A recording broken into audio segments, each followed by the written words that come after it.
My name is David. I live in a small, quiet town called Winden, just a few houses, a forest, and an old graveyard at the very edge of the city. That graveyard, it feels like it doesn't belong to this world. It's cold, silent, cut off from time. I've been the graveyard keeper for the past 6 months. My job is simple cleanup, keep records, do night patrols. At first, it was just a job, easy money. But then, strange things started happening. Every night, I walk around the graves. I pause at each one, read the names, the dates. But there's one grave I can never go near. Every time I walk past it, the air gets colder. My breathing becomes tight, like something is pressing on my chest. That gravestone, it's weird. Each night, something new is written on it, fresh, like someone scratched it with a finger. Always the same words. He still walks at night. I clean the stone every night, but the message always comes back. I told the manager. He just said, "It's probably moss or water damage. Just ignore it." But I couldn't. One night, the air was completely still. No wind. The moonlight only lit half of the graveyard. I was in the watchtower when suddenly, the bell rang. It only rings when someone opens the main gate. I looked at the monitor. No one was there. I went down to check the gate. It was locked, not touched. Then I heard a voice behind me. "David?" The voice wasn't human. It sounded dry, breathless, like something dead trying to speak. I turned around, nothing. But in the air, I smelled something awful. Wet soil, rotten skin, like a dead body walking. 2 nights later, a heavy rainstorm hit. The entire graveyard was soaked. Power went out. With just my flashlight, I did my rounds. Every grave looked peaceful except 46B. Something was moving. The soil on the grave was slowly falling in, like someone inside was digging upward. I aimed my flashlight straight at the grave, and I saw 2 eyes staring up at me, watching. I froze. My heart was pounding so hard I couldn't even hear myself breathe. Then came the voice again. "Open the grave." I ran. Every time I closed my eyes after that, those eyes stared back at me. I dug through the old graveyard files. Plot 46B had only one name, Elias Thorne. No birth date, no death date. Just a note. "Do not disturb. Keeper's warning. Bury him deep. Never speak his name aloud." But the most terrifying thing I found, gravekeeper James Bennett found dead near plot 46B. Heart attack, eyes wide open, mouth full of dirt. He died, screaming. After that, everything changed. Every night I'd find fresh soil outside random graves, like something had crawled out. Security cameras, just static. And late at night, if I removed my headphones, I'd hear something, low, echoing, singing from the graves. "Return what was taken." I searched the local library. Finally, I found something. Elias Thorne was a gravedigger in the 1800s. But there were rumors that he used to bury people alive. People kept dying, disappearing. They said Elias wasn't just a digger, he was a dark magician. He didn't just bury bodies. He trapped souls, kept them tied to the earth. One day, the townspeople caught him. They buried him alive in that same grave, plot 46B. One night when I arrived at work, every gravestone had words scratched into them. "Run. Don't look back. He is free now." Plot 46B was wide open. The soil was gone. The grave was empty. Then, I felt a hand on my shoulder. I slowly turned around and saw a half-rotten face, eyes black, blood dripping from his mouth. It was Elias. I couldn't scream, I couldn't move. Elias looked at me and whispered in a language I couldn't understand. Then he said, "You woke me. Now bring me back. What's mine?" I ran to the graveyard office, locked the door, checked the cameras. All black. Except one. Plot 46B. Elias was standing there, staring at me. The files said Elias had a black book, a book of rituals and soul-binding magic. It was never found. And the legend said, whoever wakes Elias must return his book, or join him. That night I found a hidden tunnel beneath Plot 45, a sealed path just one grave away from Elias's. Inside the tunnel I found an old chest, and in it a black blood-stained book, property of Elias Thorne necro-rituals. As soon as I touched it, the walls began to shake. Something was coming. I escaped the tunnel. The sky was black. The ground was whispering. Graves were smoking. And above them floated Elias. His eyes burned red. Two other ghosts floated behind him, maybe his victims. Give me my book, or stay with me forever. I threw the book. He caught it not with his hands, but with his mind. The wind stopped. The sky cleared. Elias vanished. The next morning, everything seemed normal. Cameras worked. Graves were quiet.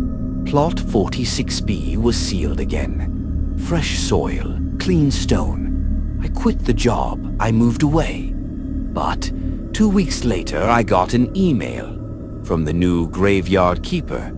The subject line, Plot 46B is opening again. At the bottom of the message, he still walks at night. Windin's graveyard still stands, silent, still, watching. But under the soil, something waits. If one night you feel the air go cold, or you smell dirt when no one's around, don't look back, don't answer the voice, because Elias isn't done yet. And this time, he's not waiting for a book. He's waiting for you. My name is Michael Rayner. I recently relocated to a small, forgotten town called Black Hollow, a place you won't find on any map or GPS. I got a caretaker job here, at an old abandoned cemetery no one dares to talk about, St. Hollow Cemetery. Locals whisper stories of dark rituals and disappearances, but I just needed the money. The owner, a strange man named Mr. Crowley, gave me only 3 rules. Never touch any grave after midnight. Never respond to voices no matter what you hear. And above all, never go near grave 13A.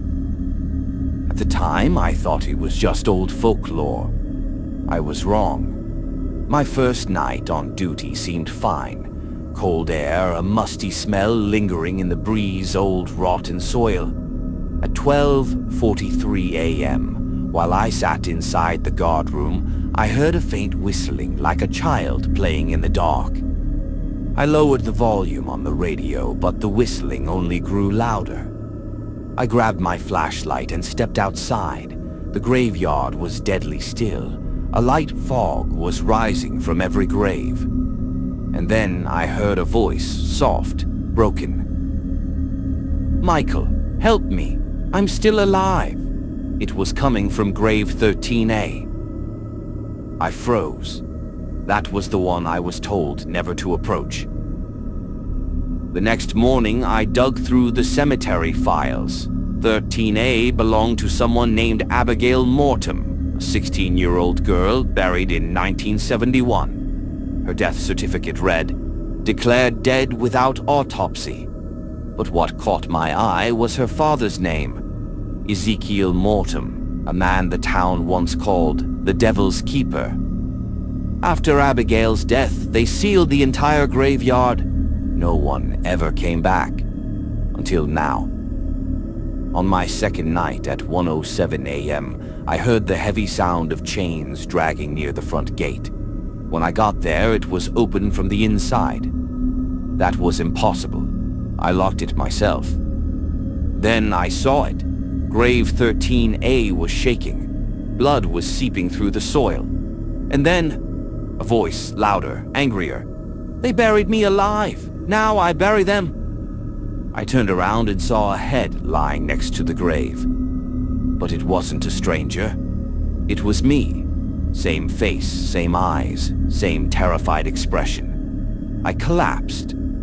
When I woke up, Mr. Crowley was standing over me. "It's time, Michael," he said.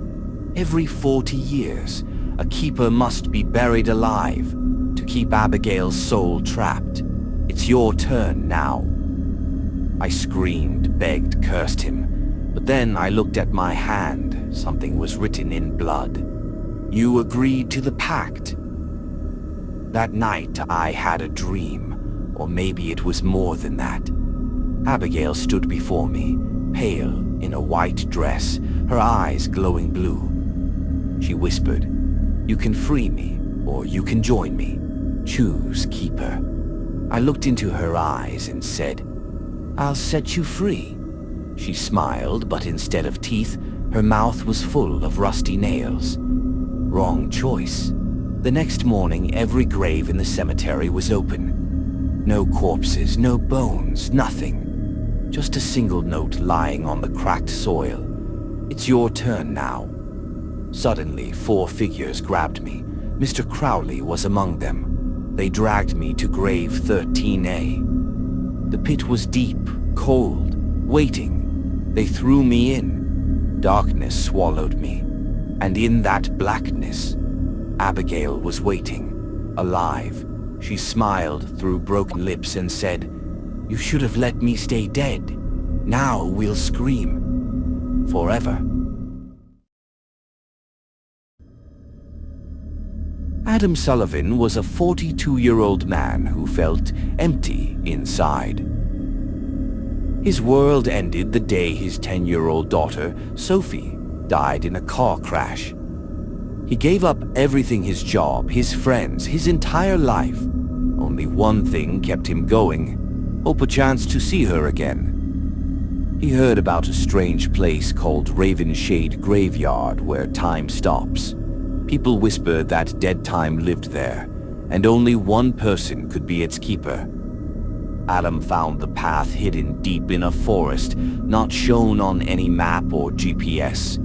There was a small, broken wooden sign. Gravekeeper wanted only the broken may enter. At the gate, someone was waiting. A tall, terrifying figure, almost 8 feet tall, half human, half shadow. His name was Stitcher. His dark eyes felt like they could look into Adam's soul. Stitcher spoke. "If you become the graveyard keeper, time will stop. But every 7 days, you must give up something." Adam asked, "What do I have to give up?" Stitcher replied, "Either a memory or a real, living connection. If you don't, you'll turn into one of the graves." Adam agreed. On the first night, Adam saw time truly stop. The clock froze at 3:33 a.m. and never moved again. No sunrise, only endless night. And then, in the silence, a small girl walked out of a grave. It was Sophie. She smiled at him, but her eyes were strange empty, like glass. "Daddy, did you come to take me home?" Adam nodded. But just then, Stitcher's voice echoed in his head. "She's not real. She's just a leftover shadow from time. If you choose her, someone alive in your world will vanish. Your mother, your brother, someone you love." Every 7 days, Adam had to choose. Lose a piece of himself or erase someone from the world. Week 1, he erased the memory of his sister. Week 2, he erased an old college friend. She vanished completely, like she never existed. But Sophie, she looked more real every night. Her face became clearer, Her skin looked alive again. But something was wrong. Her neck would twist too far. Her laugh turned into a soft, creepy humming sound. One night she said, "Daddy, there's something inside you. Like me. I really like it." Adam finally confronted Stitcher. "This isn't my daughter, she's something else," Stitcher calmly replied.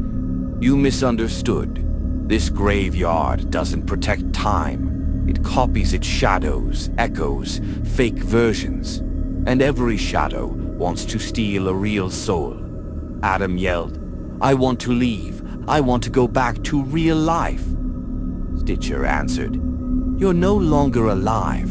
You're just a walking grave now, a part of dead time." In the final week, Adam had nothing left to give. Only one thing remained, his own existence. Sophie, or what looked like her, came close and whispered, "Daddy, if you love me, let me come inside you forever." Adam hugged her, but then her body started to melt. Her face collapsed, her eyes dripped away like black tears. She turned into dark smoke and began entering Adam's mouth like poison. He screamed in horror, but no one could hear him. A few days later, time began to move again. At the edge of the forest, a new sign appeared. "Gravekeeper wanted only the hollow may apply." And at the gate stood a man. His face looked just like Adam's, but his eyes were Sophie's.